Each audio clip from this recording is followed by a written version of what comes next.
So we're playing 1-2 in this crazy home game that I play in where the stacks get really big a lot. But it was early in the night, so it was still, everyone was relatively short, right? There was a guy who had just sat down like 2 hands before. He was in the big blind. I'm on the button. It folds to me on the button. I've got 2 jacks. I raise it to $10 because it's 1-2. The small blind, who's a tight player, calls. The big blind makes it $30. And he's probably been here. I said he just sat down. He's probably been here for less than an orbit. He's put like 4 or 5 hands. He's done nothing crazy at all. And I played with him one other time, and I don't think he did anything crazy then either. And he has, about $300 in front of him. Okay. So first question, what do we want to do here? The small blind's a tight player. Yeah. So they definitely have a hand they can call $30 with if you call $30. So it depends on if you want to isolate. Probably. Obviously, the obvious question is like, how often are you getting jammed on, and what are you going to do if you get jammed on if you 4-bet? Right. It's 150 bigs. You're typically in like a GTO situation. Jacks is not usually good against 150 bigs, but who knows? It's like a private game with a lot of money that flies around, right? So yeah, and this is like a potential squeeze spot, but I haven't seen this. This guy is not one of the crazy dudes that I'm aware of anyway. I don't. Is there any metagame much, value to show that you're like willing to get in 150 big blinds with jacks? Like you can't get pushed around by these guys who are willing to just chop it up at all times. At that particular game, there was zero value in that. No one was 3-betting. I was doing all the 3-betting at the table. Okay. No one else was 3-betting me at all. This was the only 3-bet maybe of the night, and now I think about it, against me even. This is one of those spots that's just like so crappy, even though it's fine. It's like calling has all of its pitfalls. Even if the small blind folds, like on the 8 high flop, are we going call against this guy who you don't think is crazy? If we don't hit a jack, maybe. It's never easy unless it's like an 8, 9, 10 flop where we hit a jack. It's never easy. Right. Yeah. So we're not deep enough to make like silly moves later if we feel like we can figure out a spot where we have a range advantage. We're just not deep enough for that to work. If we're $1,500 deep, we can call, and like sometimes something will emerge as an idea that wasn't there before, right? That could win the hand without having the best hand, but that's not possible when we're $300 deep. It's really just a lot harder. Equity, pure equity. So yeah, I don't know, man. I think. Well, what's your read on him if he 5-bet jams? Like, what do you think? Do you think you can call against that or no? I'm not folding if I make it. Effectively, I'm going to make it a third of his stack if I'm 4-betting, right? I'm not folding jacks to that because he can have ace king and maybe other things for all I know. I'm just not. If I do it, I'm going to go with it.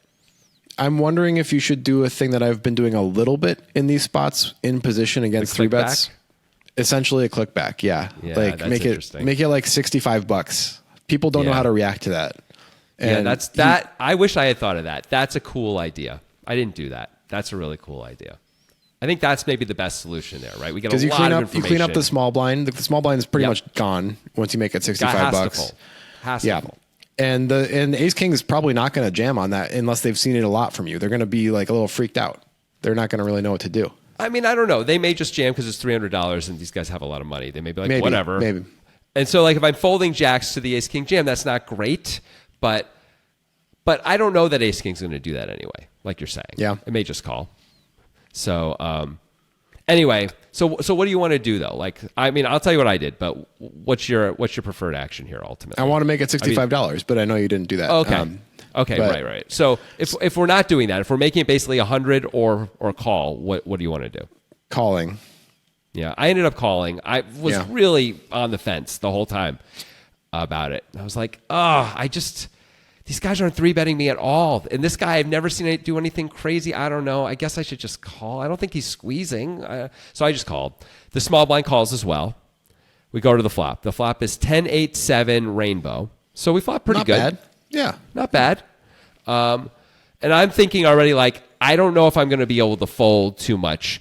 Like, his stack to pot is, less than 3-1. Like, I'm probably going to call all turn bets or all flop bets and get it in with him on the turn a lot, if it goes that way. So, anyway, small blind checks. That was already my thought process. Big blind bets $30 into 90. What do you want to do?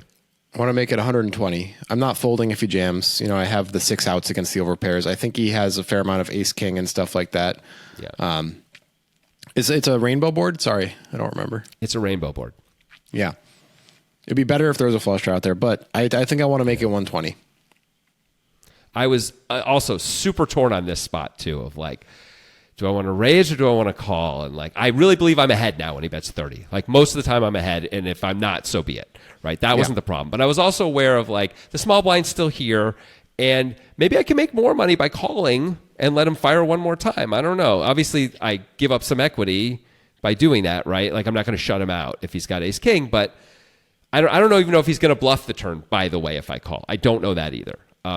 I decided ultimately to call, to sort of like let the hand play itself out a little bit because I was in position.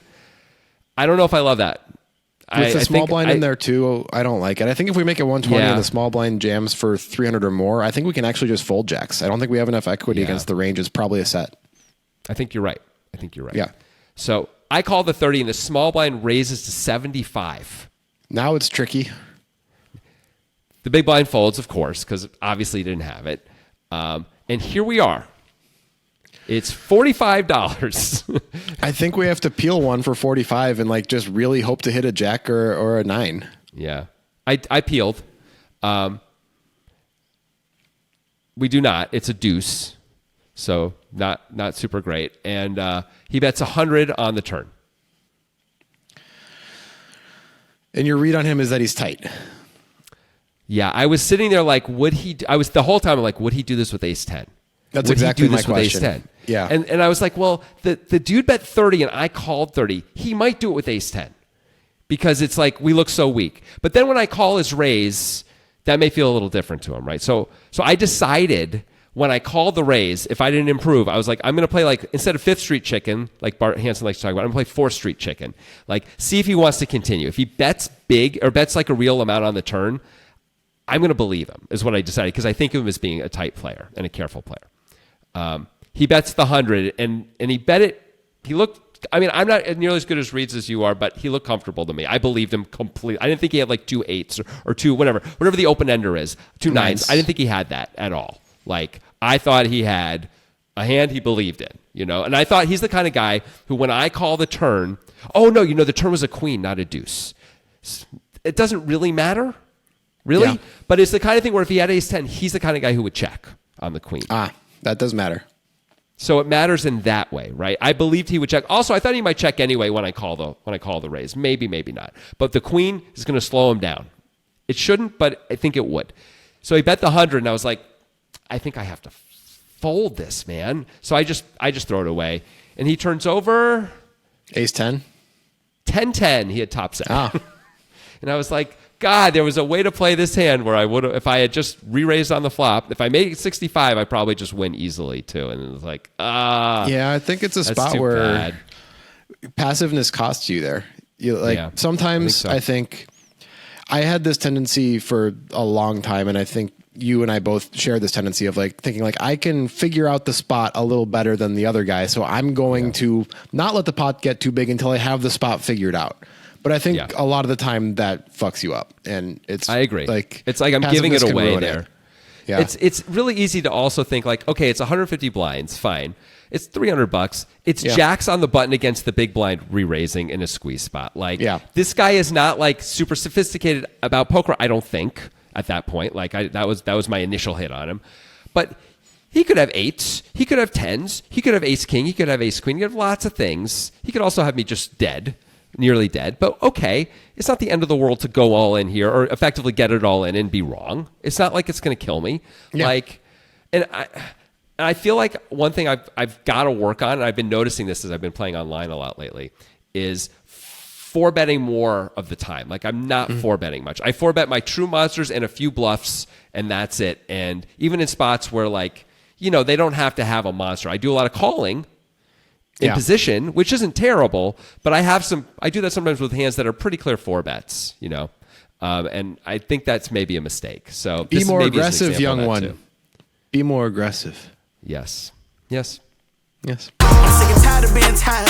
Tired of being sick. In my head 24/7, how I'm supposed to pay the rent. Mr. Practice, I don't play. Friday nights we on the bench. Tryna come up with a play. If it don't work, then hit a lick. Swift knocking at my door. Praying they ain't tell. I'm studying her word prayer. Baby excel. Got away with way too much. Should've got expelled. But the school saw my potential. Smart kid tryna rebel.